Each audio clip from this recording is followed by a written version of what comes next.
And then you go back to the number one thing that really counts is us. I mean, they're destroying us from within.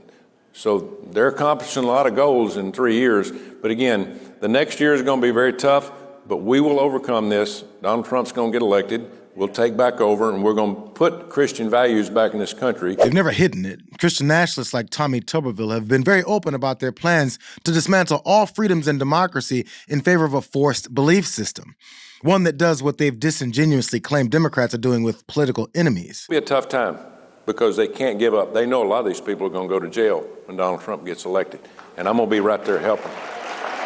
I'm going to be glued to the TV when that's happening. What Donald Trump learned from his term in office was that there are too many extremely hard-nosed Republicans who have plenty of harmful ideas for policy, but who refuse to abandon our democracy for his sake.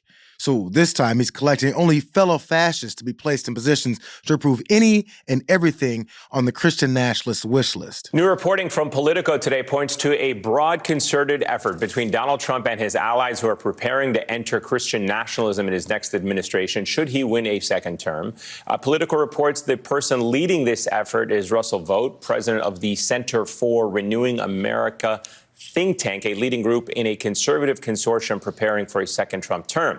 Now, Vought sees his and his organization's mission as a renewing of consensus of America as a nation under God, per a statement on CRA's website. Freedom of religion would remain a protected right, but Vought and his ideological brethren would not shy from using their administration positions to promote Christian doctrine and imbue public policy with it. Plans are being reported by multiple sources, but in order to keep the most gullible supporters thinking this is beneficial to them somehow, it gets blown off as liberal media lies, despite the fact that there are state legislators that are already inserting the Christian Taliban's agenda into law. Essentially, what this law does is it looks at Exodus 20, verse 16, Exodus 23, 1 through 9, and Leviticus 19, 16, Deuteronomy 5:20, Deuteronomy 19, 16 through 20, Proverbs 6, 16, and 17, and 19. And I know that's a lot of references, but it's just to say this is a firmly established law in Scripture that if you bear false witness, that you will be punished with the same punishment in the court and in the community. So there's some real clear, specific directions in there. And I just think, Proverbs 19:5, a false witness will not go unpunished, and he who breathes out lies will not escape.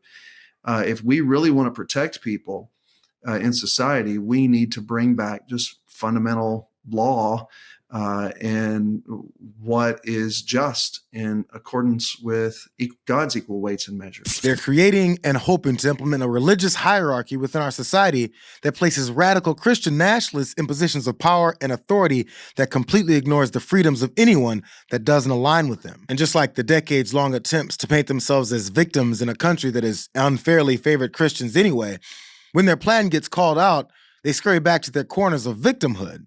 So they tell their followers it's time to get scared and then attack because you're superior. No, they're just trying to scare Christians across the country from being engaged in the political process. And this is actually part of a 100-year strategy, and it's to level accusations on any particular regime priority, whether that's